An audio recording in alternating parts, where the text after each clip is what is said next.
Hello and welcome to the second week of our Motivate to Revise series. And this week's topic is coping with exam stress. You see, sometimes a little bit of stress can be okay. Some people are actually motivated with a little bit of stress. So when they get stressed up a little bit and think, oh, their exams are coming up, they actually get motivated to revise. But what we're dealing with here are the stress that is overwhelming, the stress that makes you not even want to study, the stress that makes you so tired and so not bothered to actually revise. So we're going to look at 6 different ways you can cope with exam stress. Number 1, catch it. A lot of times if you don't realize that you're stressed out, you won't really understand what's going on. There are a lot of symptoms there. Sometimes people lose appetite. Sometimes they're constantly tired and just having constant headaches. Sometimes they can even get forgetful. I actually heard that sometimes people can get forgetful, and that's actually signs of stress. So catch the stress when it actually comes. Recognize when you have stress, because if left unchecked, it can become so overwhelming and affect your studies. So kind of when you catch it, calm down, just take a break. Remember that you've got this. Don't panic. Talk to yourself and actually read some affirmations as well. Number 2, avoid comparing your abilities with your friends. You see, if you focus on the abilities of your friends, that can really cause you to be unsure about what you have and actually lose faith in who you are. In turn, causing you to be so stressed and actually not able to study. So remember who you are. Get inspired with your friends who study, and study for yourself, and don't compare your abilities with that of your friends. Everyone is unique, and you are unique as well. Number 3, set goals, make a plan. You see, if you have no plans, then you will actually lose a sense of direction.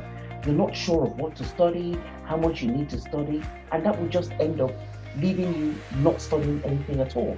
So make a plan. What are you going to study today? What are you going to study this week? What topics are you going to focus on? What are the areas that you still need a bit of catching up on? Set goals, because you've just got to set goals, because if you fail to make these plans, then you're actually planning to fail your exams. And I know that none of you are planning to fail your exams. Number 4, don't do it alone. I always recommend that apart from studying by yourself at home or in school or in the library, have some catch-up periods with your friends.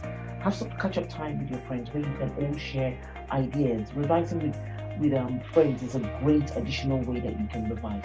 You share ideas, you explain areas of uncertainty with them. Sometimes they actually act as a source of remembrance to what a teacher has said in relation to a topic. So don't do it alone. Always find time to revise with friends who are as committed as you are in their revision.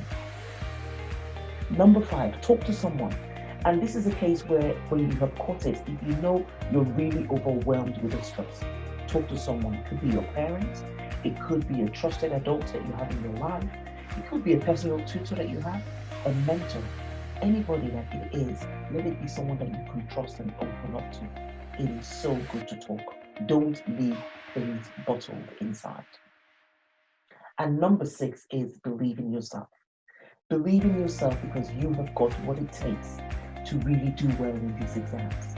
You see, a lot of times when people don't believe in themselves, what they have done is they have dwelt on a lot of negative thoughts about themselves. And when you dwell on negative thoughts, they can really keep you down.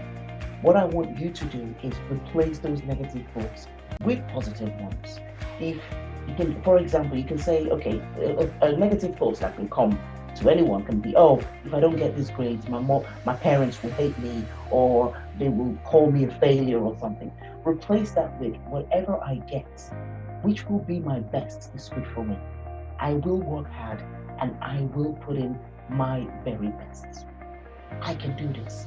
Come on, I can do this. Those are the kind of positive words that you need to tell yourself whenever you have negative thoughts coming your way. Replace those negative thoughts with positive thoughts, and remember that you can do it. I'm rooting for you. You can really, really do this. Okay, and now we're going to look at our revision tips as we look at them every week. Just a reminder that this is not the time to slow down or give up. You have come too far. Let's keep going.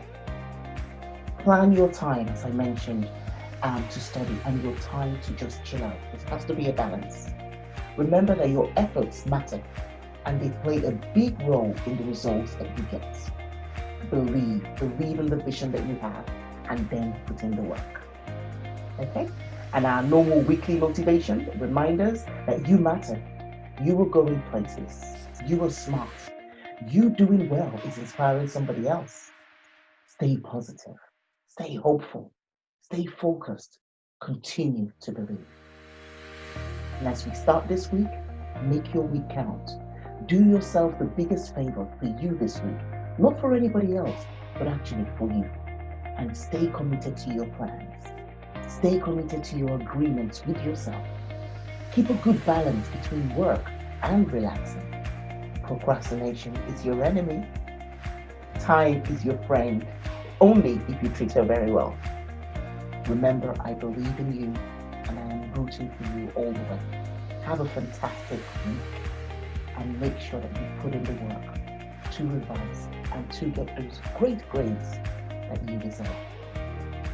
Good night.